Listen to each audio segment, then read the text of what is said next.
नवरात्रि में अखंड दीपक बुझ जाए तो क्या करें? अखंड दीपक के नीचे क्या रखना चाहिए और अखंड दीपक हमें किस तेल से जलाना चाहिए? तमाम सवालों के जवाब आज इस वीडियो में आप सबको देने वाली हूं, तो वीडियो में लास्ट तक आप लोग जरूर बने रहे। नमस्ते, आप सबको नवरात्रि की ढेर सारी शुभकामनाएं। माता रानी हम सबके जीवन में सुख सौभाग्य सदैव बनाए रखे और हम सबके जीवन से सारे कष्ट सारे दुख को दूर करे। तो देखिए, नवरात्रि में कलश स्थापना अगर आप करते हैं तो अखंड ज्योत आपको जरूर से जरूर जलाना है। बिना अखंड ज्योत जलाए नवरात्रि का पूजा अधूरा माना जाता है।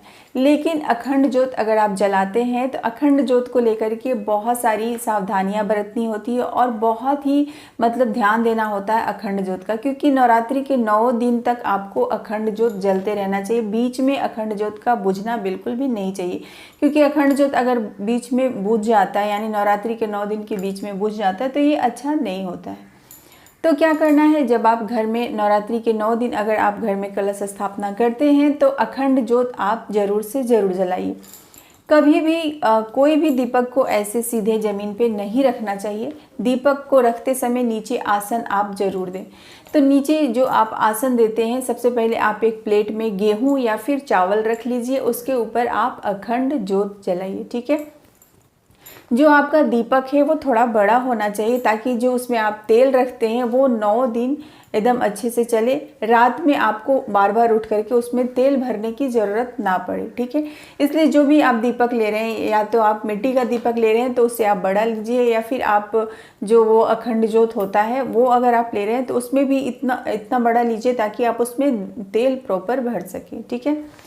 दूसरा क्या है, तेल, इसमें अखंड ज्योत में तेल कौन सा होना चाहिए? तो ऐसे तो देखिए, घी का दीपक जलाना बहुत ही शुभ होता है, लेकिन घी में क्या होता है ना, थोड़े थोड़े समय में ऊपर में फूल बनने लगता है दीपक में, जो कि बार बार बुझने का डर लगा रहता है। तो आप घी का ना जला करके तिल का तेल का अगर आप दीपक जलाते हैं तो बहुत ही शुभ होता है नवरात्रि के 9 दिन। अब क्या करना है, सबसे बड़ा सवाल आता है कि अखंड ज्योत को 9 दिन बिना बुझे कैसे जलाएं?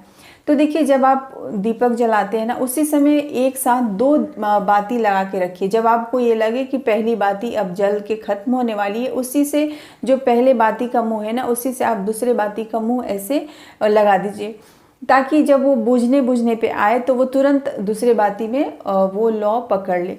रात में बीच बीच में आपको उठ के चेक करते रहना है कि आपका दीपक अच्छे से जल रहा है या नहीं।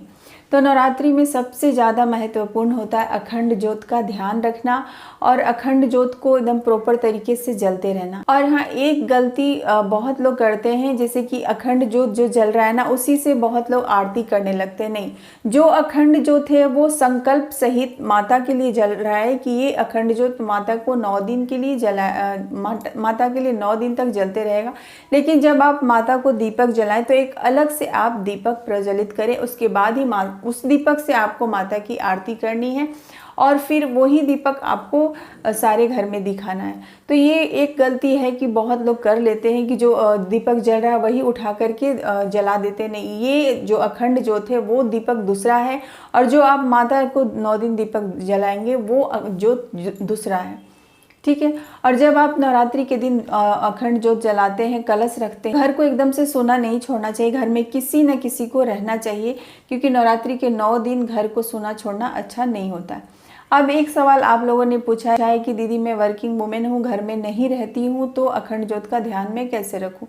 तो इसमें तो खैर, अगर आप अकेली रहती हैं तो आपको अखंड ज्योत नहीं जलाना चाहिए, क्योंकि ये शास्त्रों में लिखा हुआ है कि जब आप ज्योत जला रहे हैं तो घर में किसी न किसी एक को रहना चाहिए, ताकि उस ज्योत का वो ध्यान रखें।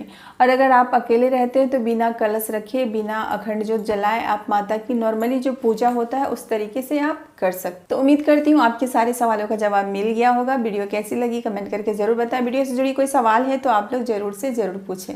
तब तक अपना ख्याल रखें, हंसते रहें, मुस्कुराते रहें और कमेंट बॉक्स में जय माता दी ज़रूर से ज़रूर लिखें।